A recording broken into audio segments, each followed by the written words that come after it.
Assalamualaikum warahmatullahi wabarakatuh. Pada video kali ini saya akan menjelaskan bagaimana cara melakukan analisis ANACOVA dengan menggunakan software SPSS. Nah, untuk penjelasan lebih lengkap dapat dibuka di website semestapsikometrika.com dengan judul artikel ini, analisis ANACOVA dengan SPSS. Atau kalau kesulitan langsung bisa di searching di sini, di kolom ini. Baik, sebelumnya saya jelaskan dulu apa itu ANACOVA. Jadi ANACOVA itu adalah singkatan dari analisis covariance yang secara sederhana ini adalah penggabungan dari ANOVA dengan analisis korelasi. Jadi ANACOVA ini digunakan untuk membandingkan min antar kelompok, namun dengan tetap mengontrol variabel lain yang biasanya berhubungan dengan variabel dependent. Nah, seperti itu. Jadi asumsinya variabel kontrol atau covariabel itu harus berhubungan dengan variabel dependent. Nah, oleh karena itu biasanya sebelum dilakukan ANACOVA kita lihat dulu apakah variabel kontrolnya atau covariabelnya itu berhubungan signifikan dengan variabel dependent atau tidak. Nah, ini saya mempunyai satu kasus.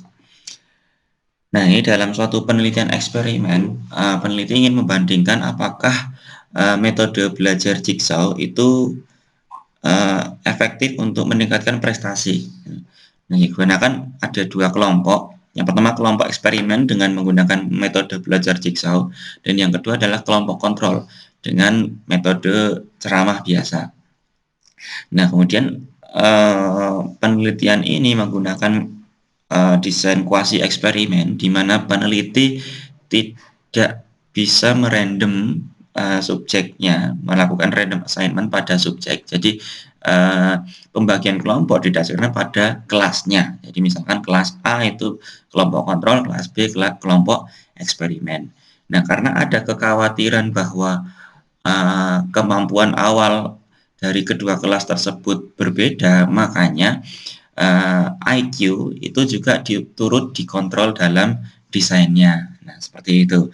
Jadi IQ nanti akan kita masukkan sebagai satu covariabel itu. Jadi metode ini nanti variabel independennya adalah metode belajar, variabel dependennya adalah prestasi belajar, dan covariabelnya adalah IQ. Nah, hipotesisnya ada perbedaan belajar.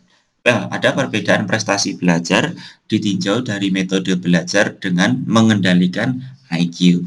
Nah, seperti itu. Nah, ini saya punya datanya. Ini prestasinya segini, IQ-nya seperti ini, kelompoknya satu ini kelompok satu adalah kelompok kontrol, dua adalah kelompok eksperimen. Nah, sebelum kita melakukan ANACOVA, kita harus cek dulu apakah IQ ini memang berhubungan dengan prestasi. Caranya klik analyze, correlate, divariate. Kita masukkan IQ dan prestasi. Kemudian oke. Di sini sangat tinggi korelasinya dan signifikan. Berarti memang IQ itu berhubungan dengan prestasi. Nah, karena IQ memiliki hubungan dengan prestasi, kita untuk membandingkan kelompok kontrol dan eksperimen akan lebih akurat jika kita mengendalikan IQ-nya.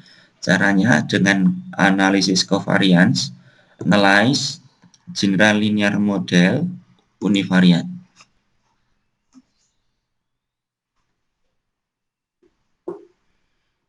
Kita tunggu dulu. Masih proses. Prestasi kita masukkan di dependent list, dependent variable. IQ kita masukkan di covariate. Kelompok kita masukkan ke fixed factor. Kemudian kita pilih option. Kita masukkan kelompok ke sini, kemudian kita centang. Dan kita klik sini descriptive statistic dan homogeneity test. Sudah. Ya, kita oke.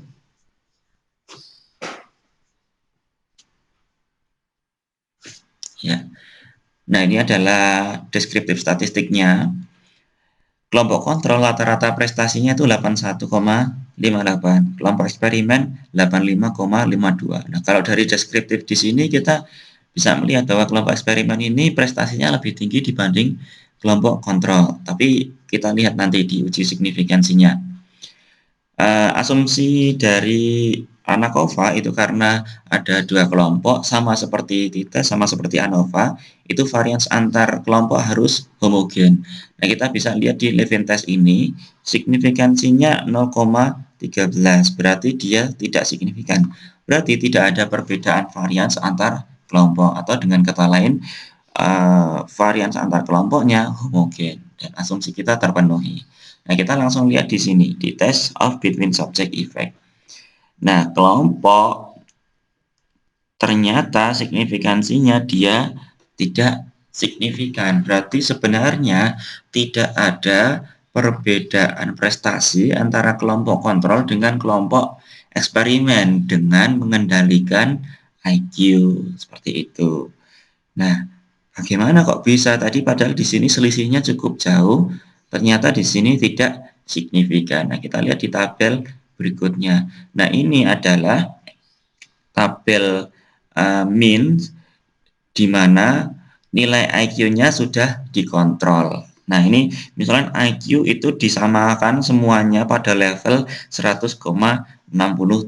Ternyata min kelompok kontrol itu 83,70, min kelompok eksperimen juga 83,38. Jadi selisihnya tidak jauh. Jadi tadi di sini perbedaan yang cukup tinggi itu karena memang IQ-nya juga tidak setara gitu. Tapi setelah IQ-nya dikontrol, itu ternyata tidak ada perbedaan. Nah, IQ sendiri di sini juga signifikan. Berarti IQ itu berperan terhadap prestasi.